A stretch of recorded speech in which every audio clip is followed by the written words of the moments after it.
Namaste to all.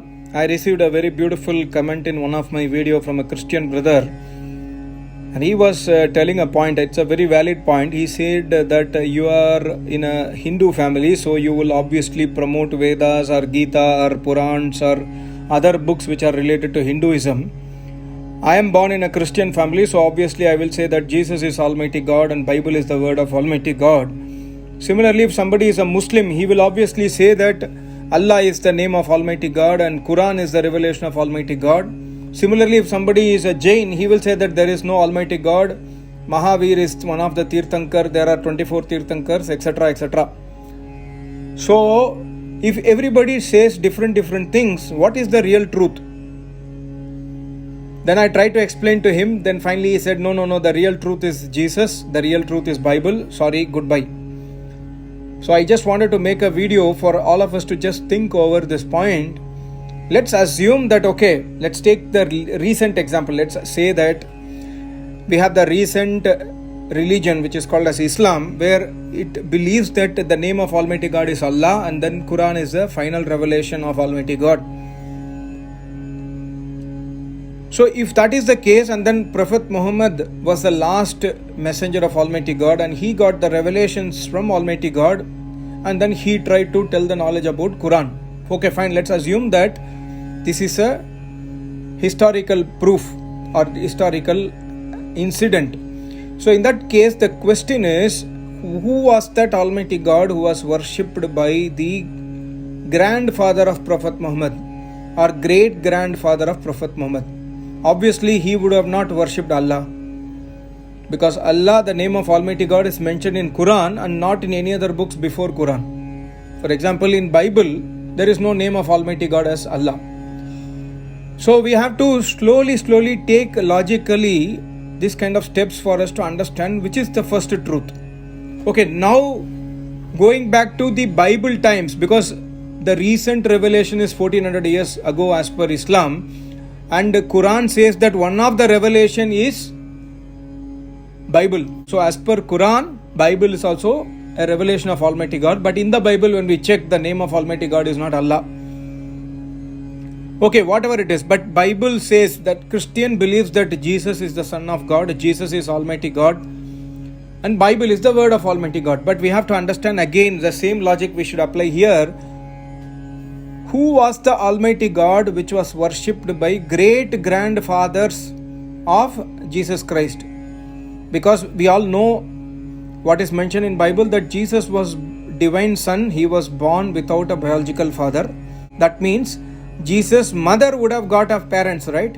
So their parents would have got other grandparents, parents, etc. So who was the Almighty God whom they worshipped? That is what we have to understand. And similarly, this is 2100 years back.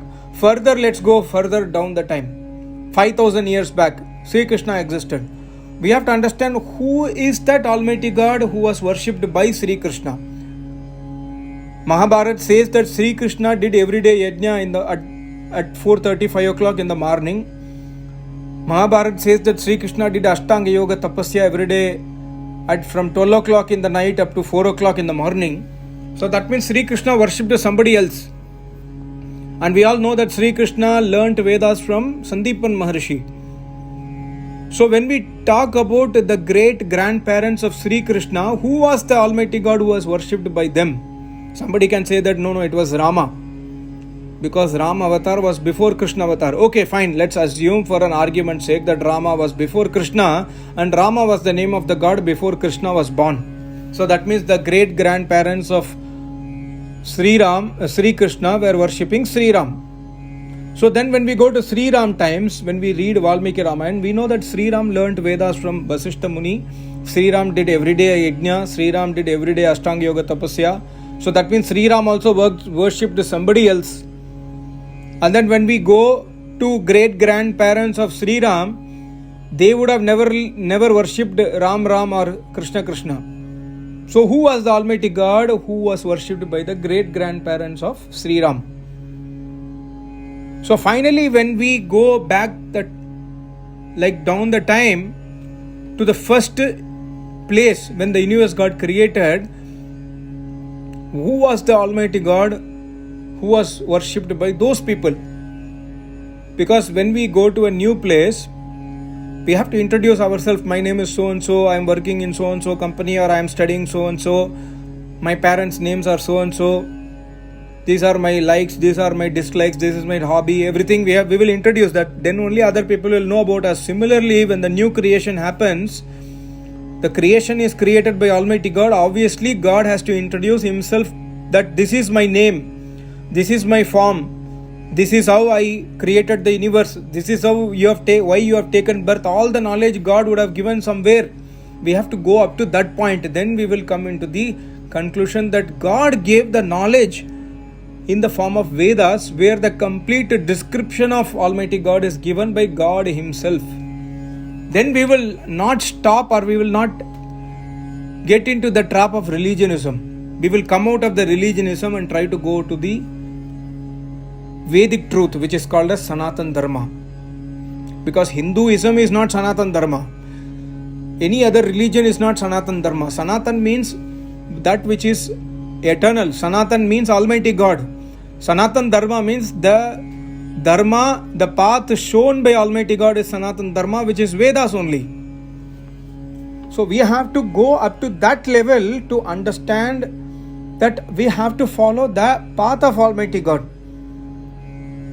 And God says in Rig Veda 3rd Mandal 56th Sukta 1st mantra, that the knowledge given by me, my rules and regulations which is given by me in the Vedas, are ever unchangeable, ever unchallengeable. It will never change at any point of time.